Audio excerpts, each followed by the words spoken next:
I'm just making sure, man. I don't know, man.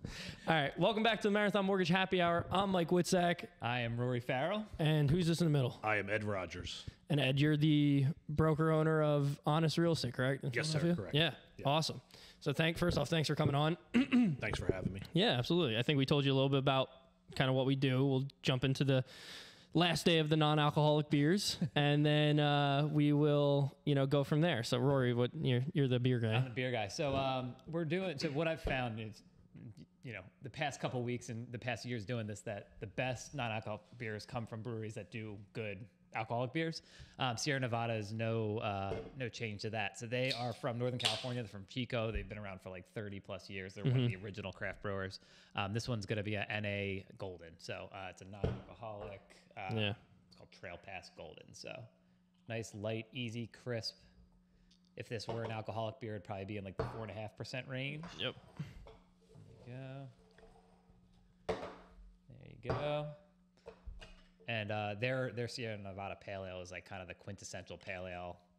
It's how West Coast beers started, really. Yeah. In the 80s. So cheers, guys. Cheers. Thanks for coming in. Thank you. Thanks for having me on. You can smell it's like a really crisp, like almost like Pilsnery, dry nose to it. It's probably like my second favorite non-alcoholic beer we've had. It's the second one in a row from Northern California. Yeah. We did Lagunitas last week. What do you think? More of an IPA. I could give this to my kids and they'd probably act like they were drunk. Yeah. It actually tastes fantastic. It's not bad, especially if you're having a drink in the middle of the day. It's less guilt. I'm like, I get nervous thinking about drinking in the middle of the day. Yeah. Like I told you, but this could really take the edge off. Yeah. Absolutely. It's nice. What's your normal beer of choice? Are you a beer guy, a cocktail guy? Typically, if I go out, I'll drink like, don't laugh, like a Michelob Ultra. That's okay. My wife's family is all Mick Ultra. Yeah. Yeah. Yeah, so if I'm sitting home, I might have like a whiskey or something like that, but nothing too crazy. Or I'll drink some red wine. You're all things like that. You're a connoisseur. Yeah, pretty pretty so simple. that's going to be really similar. In the craft beer world, that's going to be really similar to a Mick Ultra, like really light, dry, crisp, easy drinking. I'm gonna get this. Yeah. No, right there. You can bring it There you home. go. Enjoy it. So, Nice. we gave them a little bit of a prep on how this podcast goes. We do the beer first. Then we get into like typically mortgage related stuff. When we have guests, we'll talk about you. You're the star of the show today. And all of that kind of, Mike drive the conversation and I'll hop in here or there. But Yeah, for sure. I mean, I know Ed from, we do these monthly meetings. It's the first Thursday of every month. We meet up and we kind of meet with people who are like very like-minded, want to grow their business, and kind of moving in the right direction. And then I saw on Facebook, and it's kind of funny, before all that, I was door knocking your office for a little bit. And I think I had met you in there once or twice. And then I met you at the meetings, and then I saw on Facebook this year, one of your goals was, hey, look, I want to start diving into social media and doing these podcasts more.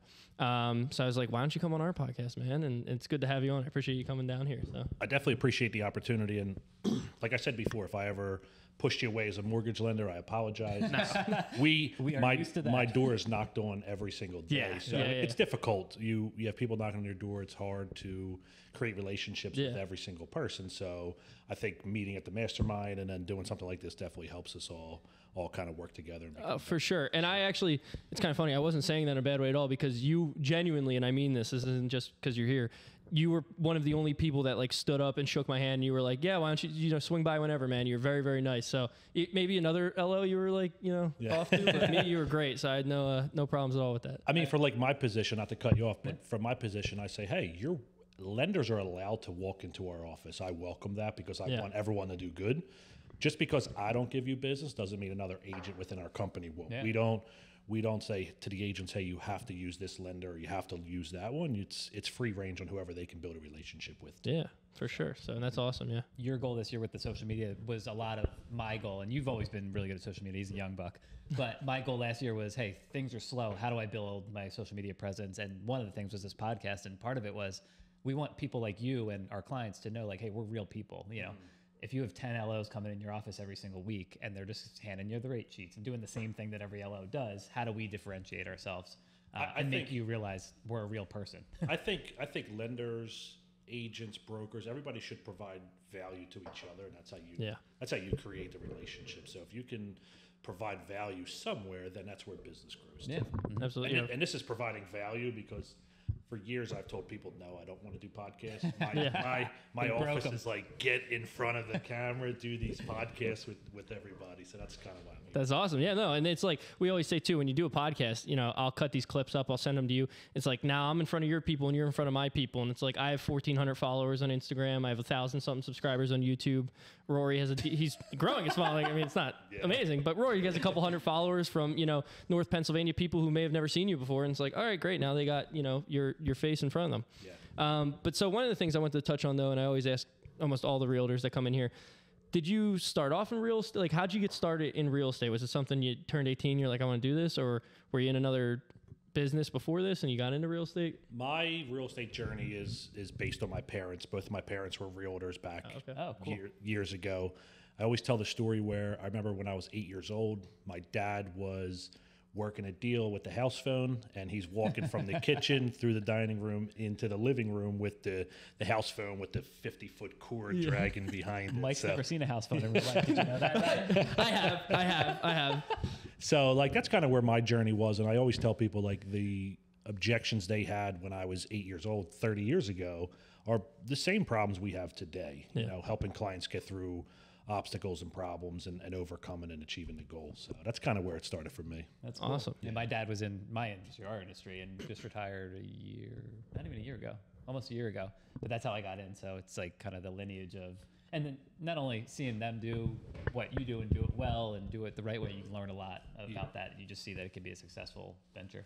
I think it's like the people that their parents were in the business, they usually are better in the business themselves. So I think so. right, because you can still ask them for help and information too. Yeah, absolutely. It's like always an outlet or a resource you have to fall back on, especially if they've been in the business for you. So how long have you been doing this for now then?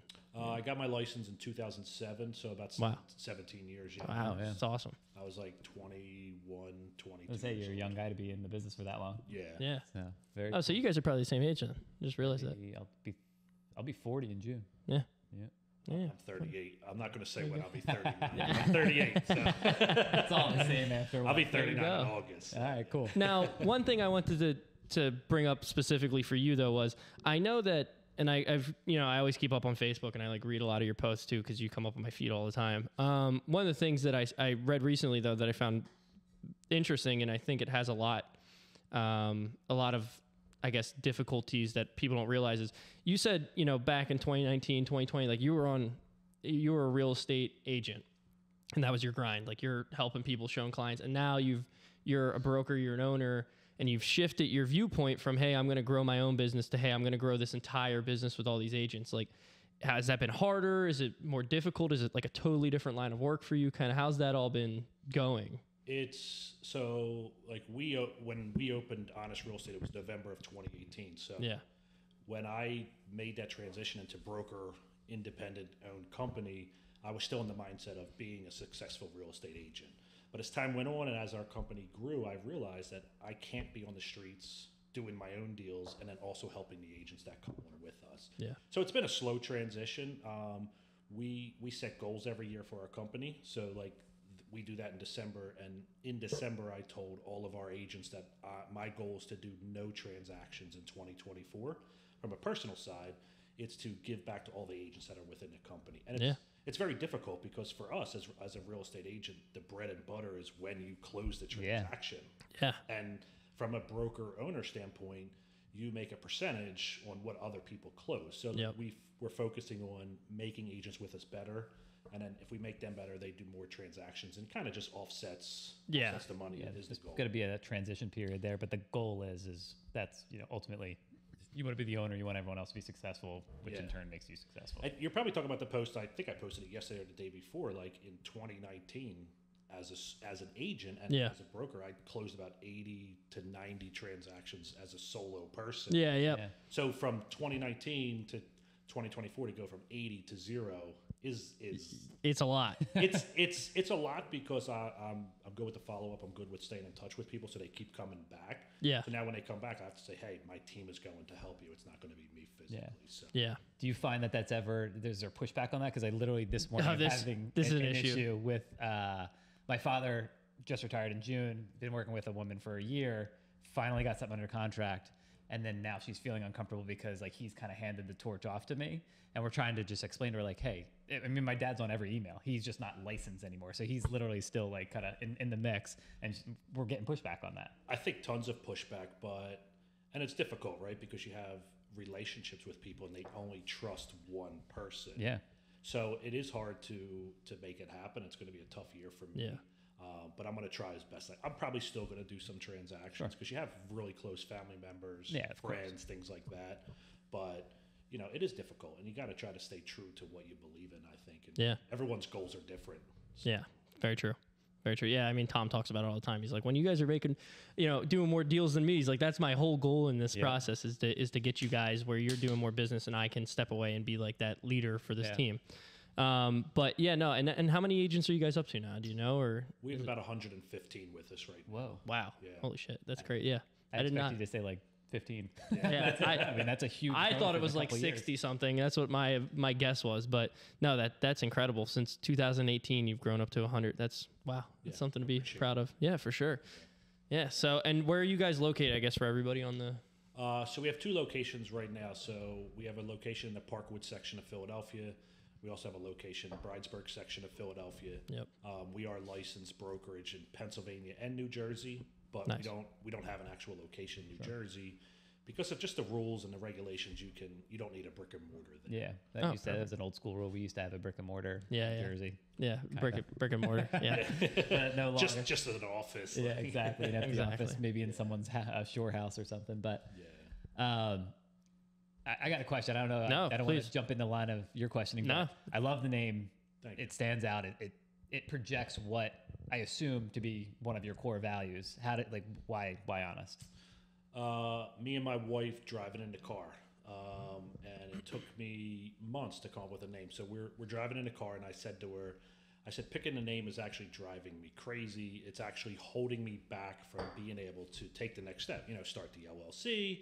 You know, open bank accounts and things like that. So she says to me, "What is your main practice?" And I say, "Honesty."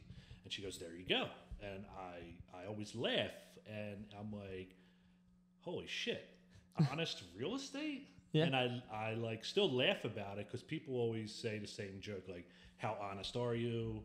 I'm sure a salesman or a saleswoman is really honest and things like that. So I always tell people the exact same thing. I tell the exact same story every time, like. You can ask me any question you want. Just be prepared for the honest truth. Like I truly believe that I'm honest 100%. Yeah. Anything I've done wrong, I've came clean about in my life. And, and I still say that to this day. I'll tell you the honest truth about anything you ask. And I believe that to be true in business dealings too, where you have issues, you have problems, and you should be honest with your clients, with whoever you're dealing with in that transaction. So that's what we try to preach to all the agents that are with us and things like that. Yeah.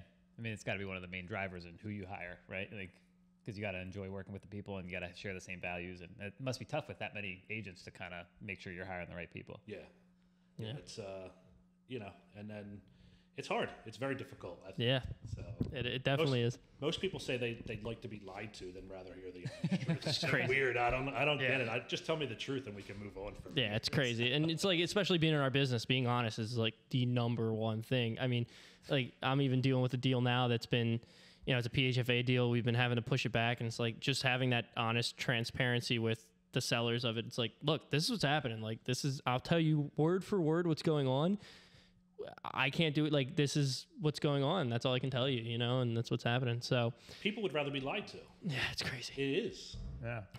We have, we deal with a lot of new construction and we've been dealing a lot with that recently where the new construction, they always have their own in-house lenders and they're like, oh, we're to give you a $20,000 credit. We're like, okay, well, let's see that loan estimate. You didn't notice that $19,500 charge up front. Yeah. So those you're points. giving them a $500 credit, but your rate's 3/8 higher. Yeah, exactly. It's unbelievable. We literally just got one that exact scenario. I'm literally about to post something about it, but it's like you conveniently forget to talk about that one thing up there in that top section, but they disclose it and the buyer or the consumer signed it, right? So they did their job. Yeah, absolutely. Technically. Yeah. But they're not getting hired at honest real estate or honest mortgage broker, That's too good. But no, that's pretty much. I mean, you got anything else you want to ask? No, I mean, my No, main thing think- was I love the name, and I just wanted to kind of hear. The Yeah, no, backstory. that was a great question too. I didn't even think about that, but it makes so much sense now that you bring that up. And it's just such a thing in our business, especially in our business with where it's all the numbers and everything. It's like it's part of the reason why we started this podcast. We want people to know who we are and get to know us, and we're not just some like you said, sales guy who's not honest. You know. Yeah. And I think a lot of people in our industry they get into it and they see money signs and they don't do things the right way, and then it gives people like us a bad name. And Yeah. Very true. But Don't tell me you're going to name this Honest Mortgage. yeah. This is gonna You be guys aren't getting anywhere. we're changing the name of the podcast. Honest Podcast. honest podcast, dude. Maybe that's the name of yours. Yeah, maybe that's the name of yours. Hey, There you now go. we're talking. There you go. That's too good. Thanks. I'll be your first guest. Yeah. We'll be on. But no, with all that being said, I mean, I think that was great, and if we should jump into the wins. You have your win. I've been trying to think of a win. I always do this. This is every podcast. I never think of it. I've been out of beforehand. the office a little bit over the past couple of weeks, but yeah. Why don't you got one? Or you got one? Do you have a win? My wins are always the same. It's Yeah. just staying true to who I am. It's helping people hold other people accountable to what they want to achieve. A huge win for me today was showing up today. I actually was going to cancel. There you go. Awesome. You know, and you And can't that wouldn't have cancel. been surprising to us. Not that it's you. People yeah. cancel all the time. Well, Yeah. it's hard because you make a commitment and then you have to decide, like, do I take an hour out of my day to do a podcast, or do I just continue grinding in Yeah. business? But Yep. I think a win is staying true to the goals you set for yourself, and this is something I set for myself. For sure. Yeah, no, I think my win will be tomorrow. I have a settlement with the first time home buyer that like we helped them out from. I mean, she didn't even, work with a realtor. She legitimately like put together an agreement of sale. It was a house that she had with her ex-husband. They got it all swapped around from her from the ground up, and she settles tomorrow. It was like a 30-day close. Cool. And yeah, so she settles, and ex-husband's happy, she's happy, and I'm happy. So Cool. Yeah, worked out. How did that contract look? Not great, dude. I would look. Don't call me for a contract. Call a realtor for a contract. I cannot fact, we advise gotta- you. I can only send you a clear-cut copy of one, and you fill it out. That's all I can tell you. So, but yeah, no. Call a realtor if you're gonna get a contract done. I got two wins. I just thought about it. One, working with a client about a month and a half now who was referred to me by her daughter. So it's always nice to get clients from doing a good job on the previous referral. And got a house under contract today, so we'll work on that. And it's technically the end of January, dry January. So. Yeah, there you go. Oh, you've fully completed dry January. That's right. Yeah. Right? Yeah. Did you? You lying? Well, I had that one because, Wait. I told you why I had a death in the Not so family. honest. I had a Yeah. death in the family. We did a little cheers and All right. That kind of You get a know pass. a little ounce of bourbon to send them away. So that'll happen. That works. All right. Cool. But I think I other get than the that, pass on that. yeah, you get a pass on that for sure. I did not complete dry January as much. You so. didn't complete dry January Week first one, week. yeah, like just 7 days maybe. But no, with that being said, that is it's the Marathon Mortgage Happy Hour. I don't got anything else to say. Do you? Yeah. You good? You good, Ed? Anything Thanks you want for to the promote? opportunity. No. Any podcasts you're going to be coming up with soon? We have a few more lined up, but I don't like to spill the tea, they say. All right, hey. Keep it. Keep it a buck. Where can they follow you for those details then? Yeah. We're on Instagram, we're on Facebook, we're on TikTok. Our hashtags our handles are all the same. It's at honest_real_estate. They're all the Perfect. same. So Cool. Yeah, and I'll put everything in the description so they can just have the links right there. thank you. And then yeah, we'll kind of just go from there. So awesome. Happy Friday, guys. Happy Friday. Cheers. Thanks for coming in. All right. Thanks. Cheers. Thanks, buddy. Love, right, it up.